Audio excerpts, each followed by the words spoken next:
आता केवळ गरिबांनाच नव्हे तर पांढरी आणि केशरी शिधापत्रिका असलेल्या मध्यमवर्गीय कुटुंबांनाही केंद्र सरकारच्या महत्त्वाकांक्षी आयुष्मान भारत योजनेचं कवच मिळणार आहे। गगनबावडा तालुक्यात या प्रक्रियेनं वेग घेतला असून आशा सेविका घरोघरी जाऊन मोबाईल ॲपद्वारे नागरिकांचं आयुष्मान कार्ड काढण्याचं काम करत आहेत।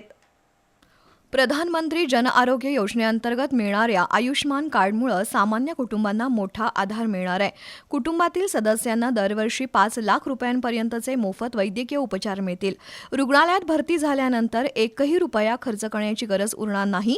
सरकारी रुग्णालयांसह सर्व नोंदणीकृत खासगी रुग्णालयांमध्ये ही उपचार सुविधा उपलब्ध असेल। ज्या नागरिकांची शिधापत्रिका ऑनलाईन आहे अशा कुटुंबांची यादी प्रशासनानं आशा सेविकांकडे सोपवली आहे। या मोहिमेअंतर्गत आशा सेविका घरांना भेट देऊन आधार कार्ड आणि फोटोच्या माध्यमातून माहिती अपलोड करत आहेत। बायोमेट्रिक किंवा मोबाईल OTPद्वारे पडताळणी केली जाते। ज्यांची नावं यादीत आहेत त्यांचं कार्ड तत्काळ तयार करण्याची प्रक्रिया सुरू आहे। आयुष्मान कार्डसाठी रेशनचं धान्य मिळणं आवश्यक नाही, मात्र शिधापत्रिका ऑनलाईन असणं आणि त्यावर 12 अंकी नंबर असणं अनिवार्य आहे। नागरिक स्वतः देखील आयुष्मान भारतच्या मोबाईल ॲपवरून आपली पात्रता तपासून कार्डसाठी अर्ज करू शकतात। या सुविधेमुळे गंभीर आजारांच्या वेळी होणाऱ्या आर्थिक ओझ्यापासून मध्यमवर्गीय कुटुंबांना मोठा दिलासा मिळणार आहे।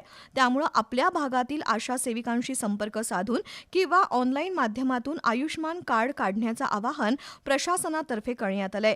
एकूण तालुक्यातील पात्र लाभार्थी 32,809, आज अखेर काढलेली कार्ड 23,412, उर्वरित 26 जानेवारी 2026 पर्यंत पूर्ण करण्याचं उद्दिष्ट ठेवल्याचं तालुका वैद्यकीय अधिकारी डॉक्टर विशाल चोकाकर यांनी सांगितलं।